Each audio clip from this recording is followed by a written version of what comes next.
శ్రీమాత్రే నమ. జయ గురు దత్తాత్రేయ నమ. ఈ వీడియోలో మనం కుంభరాశి వారికి మార్చి నెల మాస ఫలితాలు తెలుసుకుందాం. ఈ నెల ప్రారంభంలో కుంభరాశి వారికి జన్మంలో ఉన్నటువంటి శనితో పాటు రవిగ్రహ ప్రవేశం కూడా జరిగింది. ఈ రెండు గ్రహాలు కలిసి మనకి మార్చి 14వ తారీఖు వరకు ఉండడం జరుగుతూ ఉంటుంది. మరి ఈ కారణం వల్ల వ్యక్తిగతంగా చాలా కాలంగా దూరంగా ఉన్నటువంటి కుటుంబ సభ్యులు తిరిగి కలుసుకోవడం జరుగుతుంది. మీ కుటుంబ వ్యవహారాలు, మీ వ్యక్తిగత వ్యవహారాల్లో ఉన్నటువంటి సమస్యల్ని పరిష్కరించడం జరుగుతుంది. అటు ప్రభుత్వ సహకారం కానీ, మీ రక్త సంబంధీకుల యొక్క సహకారం కానీ ఈ సమయంలో మీకు చాలా అవసరం. అదే మీకు రావడం జరుగుతూ ఉంటుంది. కొన్ని సందర్భాల్లో ఇదే రాశిలో ఉన్నటువంటి వారికి అంటే వాళ్ళ ఆరోగ్యరీత్యా మూడవసారి శని యొక్క ఏలినాటి శనిలో థర్డ్ టైం జరుగుతూ ఉంటుంది కొంతమందికి. వాళ్ళకి ఈ నెలలో కొంతవరకు చాలా జాగ్రత్త తీసుకోవలసి ఉంటుంది. సడన్గా ఏదైనా మరికొంత ఆరోగ్యం మీద సడన్గా ప్రభావం చూపే అవకాశం ఉంది. కాబట్టి మూడవసారి ఏలినాటి శని జరుగుతున్న వాళ్ళు చాలా జాగ్రత్తగా వ్యవహరించడం మంచిది. ఇక మరి ధనస్థానంలో ఈ నెల ప్రారంభంలోనే 3 గ్రహాలు బుధ, శుక్ర, రాహు ధనస్థానంలో సంచరించడం జరుగుతుంది. అంటే కుటుంబ స్థానం, ధనస్థానం, వాక్స్థానం. ఏదైనా జాతకుడు కుటుంబ సభ్యుల సహకారంతో ధన సంపాదనకి, కుటుంబ సమస్యల పరిష్కారానికి, కుటుంబ అవసరాలకి తగిన ధనం సమకూర్చుకోవడానికి ఈ గ్రహస్థితి సహకరించడం జరుగుతుంది. అదృష్టవశాత్తు కూడా ఈ 3 గ్రహాలు మిత్రగ్రహాలే. ఒక 2 కానీ 3 కానీ మిత్రగ్రహాలు ఒక భావంలో కలిసినప్పుడు కంపల్సరీగా ఆ భావాన్ని చాలా ఇంప్రూవ్మెంట్ చేయడం జరుగుతుంది. పొరపాటున అందులో ఒక శత్రుగ్రహం ఉంటే మరి ఆ భావంలో ఆ కుటుంబ సభ్యులు కొట్టుకోవడం, దెబ్బలాడుకోవడం, ఒకరి జీవితంలో పైకి వెళ్ళిపోవడం ఇలా జరుగుతుంటుంది అన్నమాట. కుటుంబాన్ని విడిచిపెట్టడం జరుగుతూ ఉంటుంది. బట్ ఈ 3 గ్రహాలు కూడా ఉండడం, ముఖ్యంగా కుంభరాశికి యోగకారకుడైనటువంటి శుక్రుడు చతుర్థ భాగ్యాధిపతిగా ధనస్థానంలో ఉచ్చ స్థితిలో రావడం జరిగింది. ఇది జాతకంలో మరి ఈ సమయంలో ఒక విధంగా జాతకుడికి అదృష్టమే. మీ కుటుంబంలో ఉన్నటువంటి ఒక స్త్రీకి వ్యక్తిగతంగా మీరు స్త్రీ అయి ఉంటే మీకు అనూహ్యంగా మీ యొక్క హోదా పెరుగుతుంది, మీ యొక్క ఆదాయం పెరుగుతుంది, సంఘంలో మీ యొక్క స్టేటస్ పెరుగుతూ ఉంది. ఉన్నత విద్యాయోగం, అఖండ ధనయోగం కూడా ఈ శుక్రుడు ఉచ్చస్థానంలో రావడం వల్ల అది మీ కుటుంబానికి రావడం జరుగుతూ ఉంటుంది. అలాగే మీ యొక్క వాక్చాతుర్యం వల్ల, మీ యొక్క పూర్వపుణ్యం వల్ల ఇది మీకు లభించే అవకాశం ఉన్నది. ఇక బుధుడు భాగ్యాధిపతిగా ధనస్థాన సంచారం, దానికి పూర్వపుణ్యం కూడా కలిసి వస్తుంది. ఒకరికి ధనయోగం పట్టాలంటే అదృష్టం కూడా ఉండాలి. ఈ రెండు కలిసినప్పుడే జాతకుడు మరి అనూహ్యంగా ధనవంతుడు అవ్వటము, కుటుంబ సౌకర్యం లభిస్తూ ఉంటుంది.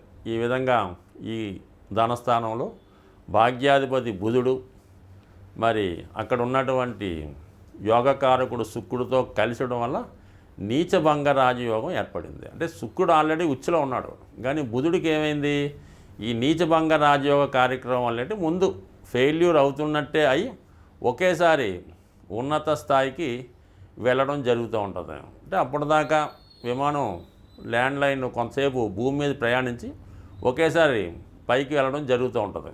అలాగే ఈ నీచభంగ రాజయోగం అంటే కొద్ది దూరం పాటు నెమ్మదిగా భూమి మీద ప్రయాణించి ఒకేసారి అందనంత ఎత్తుకు తీసుకెళ్లే విధంగా ఈ బుధుడు మీకు అటు వ్యాపార రంగంలో ఉన్న వాళ్ళకి, విద్యా రంగంలో ఉన్న వాళ్ళకి, సినిమా, మీడియా, టీవీ, సాఫ్ట్వేర్ రంగంలో ఉన్న వాళ్ళకి చాలా పైకి తీసుకెళ్లే అవకాశం ఉంది. అంటే బుధుడు మల్టిపుల్ ప్లానెట్, దిశోభావ గ్రహం. అటు చంద్రుడికి, అలాగే గురువుకి, అలాగే బుధుడికి ఉన్నటువంటి యాక్టివేషన్ అంతా కూడా ఈ సమయంలో రావడం జరుగుతూ ఉంటుంది. అంటే ఈ చంద్రుడు, బుధుడు, గురువు కూడా ఒక కమ్యూనిటీకి చెందినవారు కాబట్టి వీళ్ళు మూడు కలిసినప్పుడు ఏ విధంగా ప్రభావం ఏర్పడినా అంటే గురువు యొక్క రాశిలో బుధుడు ఉండడం కేవలం ఈ గ్రహస్థితి మీకు ఈ జాతకుడి యొక్క అఖండ ఐశ్వర్య యోగానికి కారణమవుతుంది. సో ఏదైనా కుటుంబంలో శుభకార్యం జరుగుతుంది, కుటుంబ ప్రతిష్ట పెరుగుతుంది, ధనయోగం కలుగుతుంది. ఇక ముఖ్యంగా గురువు చతుర్థ భావంలో ఉండి ధన చతుర్థాధిపతుల మధ్య పరివర్తన. ఎంతో కాలంగా మీరు సొంత గృహం, సొంత ఇంటి కళ ఈ సమయంలో 100% నెరవేరే అవకాశం ఉంది. అంటే ఏప్రిల్ 13వ తారీఖు లోపల ఈ కుంభరాశి వారికి సొంత గృహం కానీ సొంత వాహనం కానీ ఏర్పడే అవకాశం ఉంది. లేదంటే మీరు ఏదన్నా ఒక ఖరీదైనటువంటి వాహనంలో ప్రయాణించడం, ఒక ఖరీదైనటువంటి గృహంలో నివసించడం జరిగే అవకాశం ఉంది. అలాగే ఏదో ఒక శుభకార్యం జరుగుతుంది మీ కుటుంబంలో. ఆ శుభకార్యం నిమిత్తం మీ యొక్క ఈ గృహంలో చాలా వైభవంగా చిన్న చిన్న వేడుకలు, ఫంక్షన్స్ జరిగే అవకాశం ఉంది. ఇవన్నీ కూడా మీకు ఈ పరివర్తన వల్ల అంటే శుక్ర గురుల మధ్య పరివర్తన చాలా శుభ ఫలితాలు రావడం జరుగుతూ ఉంది. కాబట్టి ఏదైనా మీకు ఈ సమయంలో అటు ధనబలం ఏర్పడుతుంది. ఇంకా మీకు జన్మశని కూడా ఈ నెలాఖరు 29తో వెళ్ళిపోవడం జరుగుతుంది.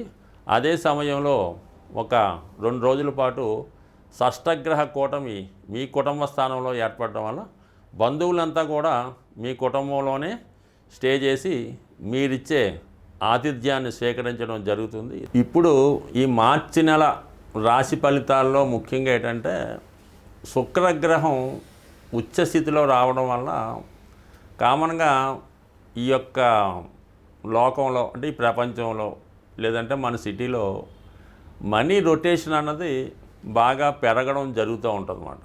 ఉచ్చులో ఉండడం వల్ల అంటే ఖరీదైనటువంటి సౌకర్యాల కోసం అందరూ తాపత్రయపడడం వల్ల మనీ రొటేషన్ పెరుగుతూ ఉంటుంది.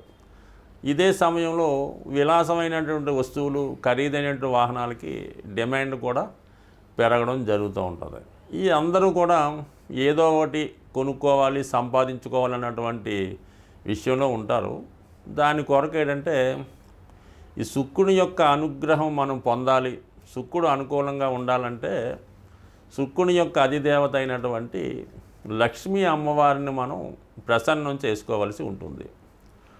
ఈ లక్ష్మీ అమ్మవారిని ప్రసన్నం చేసుకోవాలనుకుంటే మరి కొంతవరకు శుక్రవారం అంటే కొంత ప్రాంతాల్లో గురువారం కూడా అమ్మవారికి ఇష్టమైన రోజుగా చేయడం జరుగుతూ ఉంటుంది. బట్ ఓవరాల్గా శుక్రవారం అన్నది ఒక ముఖ్యమైన రోజుగా ఎన్నుకొని ఆ రోజు వరకు చాలా నియమంగా బ్రహ్మచర్యాన్ని పాటిస్తూ శుచిగా శుభ్రంగా ఉంటూ ఒక నిర్దిష్టమైనటువంటి సమయంలో కనకదార స్తోత్రం కానీ, లక్ష్మీ స్తోత్రం కానీ, శ్రీ సూక్తం కానీ పారాయణ చేయవలసి ఉంటుంది. అంటే పారాయణ చేయడం కూడా ఎలా ఉంటుందంటే మనం ఏదైతే చదువుతామో దాని అర్థం కూడా కొంతవరకు తెలుసుకొని చేయడం వలసి ఉంటుంది. అలాగే మీ గృహంలో ఒక ప్రశాంతంగా శుచిగా శుభ్రంగా ఉన్నటువంటి రూమ్ని ఎన్నుకొని లక్ష్మీ అమ్మవారి ఫోటో పెట్టుకొని